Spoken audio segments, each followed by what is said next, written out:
یہ اپنے آپ کو مسلمان کہتے ہیں، آپ ان کا دوگلاپن دیکھیے۔ عیسیٰ روح اللہ اگر کسی نابینا کی آنکھ پر ہاتھ پھیر دیں تو کہتے ہیں وہ بینا ہو جاتا ہے، لیکن اللہ کے نبی کے لیے کہتے ہیں کہ اللہ کے نبی کو اللہ نے کوئی اختیار نہیں دیا۔ میں نے کہا پیارے تو نے پڑھا ہی نہیں ہے، پیارے تو نے حدیثوں کو پڑھا ہی نہیں ہے۔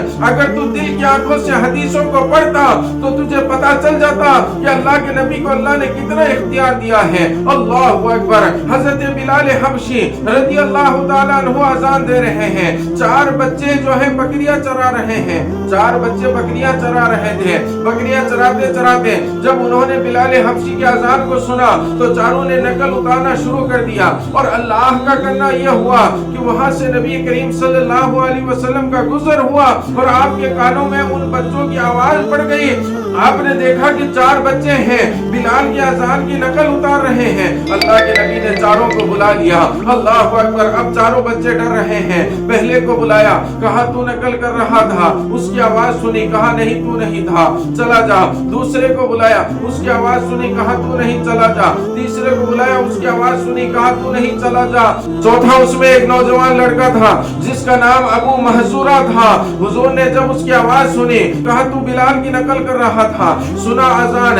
جیسے ہی اس نے بلال کی نقل کرنا شروع کی، اللہ کے نبی اس آواز کو پہچان گئے اور کہا تو یہاں بیٹھ جا، سر سے امامہ اتار دے، ٹوپی اتار دے۔ اللہ اکبر۔ ابو محذورہ کہتے ہیں میں تو گھبرا ہی گیا تھا کہ اب اسلام کے نبی، اللہ کے نبی میری گردن کو اڑا دیں گے، اسلام کے پیغمبر میری گردن کو اڑا دیں گے۔ اللہ اکبر۔ لیکن وہ نہیں جانتے تھے اسلام محبت کا پیغام دیتا ہے، یہ نبی محبت کا پیغام دینے آئے ہیں۔ اللہ اکبر۔ آپ نے کہا امامہ اتار دے، اتار دیا۔ اللہ کے نبی نے اس بچے کے سر پر ہاتھ پھیرا، ابو محذورہ کے سر پر ہاتھ پھیرا اور اس کے دل پر ہاتھ پھیرا، اور اللہ کے نبی نے دعا کی، اے اللہ ابو محذورہ کو برکت بھی دے دے اور ابو محذورہ کو اسلام کی طرف راستہ بھی دے دے۔ اللہ اکبر۔ ابھی آپ دعا کر رہے تھے، ابو محذورہ کہتے ہیں کہ بے اختیار میرے منہ سے نکل پڑا، اشہد ان لا الہ الا اللہ واشہد ان محمدا عبدہ ورسولہ۔ میرے کلمہ پڑھ کر داخل اسلام ہو گیا۔ اللہ اکبر۔ پھر اللہ کے نبی نے فرمایا، اے ابو محذورہ تجھے اذان دینا پسند ہے، تو بلال کی نقل اتار رہا ہے، جا میں آج سے تجھے کعبۃ اللہ کا مؤذن بنا رہا ہوں۔ بلال مدینے کا مؤذن ہے اور تو ابو محذورہ آج سے خانہ کعبہ کا مؤذن ہے۔ سبحان اللہ۔